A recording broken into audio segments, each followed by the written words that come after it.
Hey guys, I wanted to jump on here and talk about a great question that I got in one of my videos. So as you can see up here, my name is Nurse Jess, BSN RN CCRN. And the question was specifically about my critical care registered nursing license. So this question was, if you work in a specific specialty such as emergency room or ICU, can you add those letters to the back of your name or do you need to pass an exam?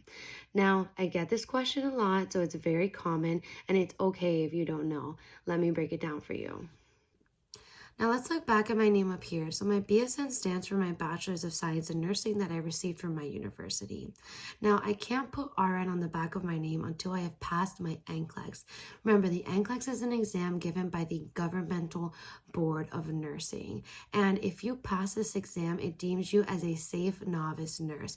And these letters are also associated with a number that is specific to you as a person to practice as a registered nurse.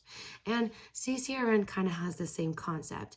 You can't put these letters on the back of your name until you have passed a certification or some sort of standard testing in order to say that this person has worked in this specialty and they are able to have this certification because they have passed our foundational requirements for this licensure. Now, I'm going to walk you guys through on my computer how I applied for my CCRN, but that's not the only certification available. For example, if you've worked emergency, you can do your CEN, and there are ones for pediatrics or any sort of specialty that you've worked in as a nurse.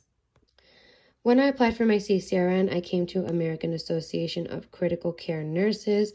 You have to create a username. We're currently in my portal. I went to certifications. You have this Get Certified page.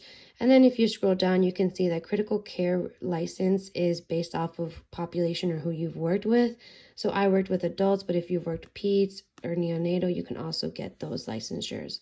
So I received mine in 2021, and if I click in here, it'll show you the details about that. Now, details include if you have currently worked or plan to work in areas such as ICUs, cardiac care units, combined, medical or surgical ICUs, trauma units, or critical care transport or flight, you may be eligible to apply for this certification exam. Here are more requirements and fees. I did the 2-year option, so I basically provided proof that I worked 1750 hours in direct care of acutely or critically ill adult patients during the previous 2 years. It's very important to read the fine print there.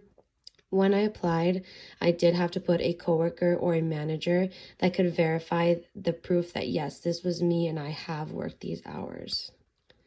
And then you have a little bit more information here. They talk about handbooks, how you can prepare, and then you have your application links and your renewal links. So to wrap this video up, whether you're currently working as a nurse in a specialty or you plan to work in a specialty, ask around and see what kind of certifications or licensures are you able to obtain through this experience.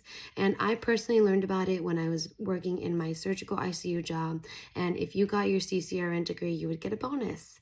So ask your managers, talk to the people in your unit. Not all hospitals and units are the same. However, there might be great opportunity for growth. I hope you learned something, and comment if you want me to answer any more questions.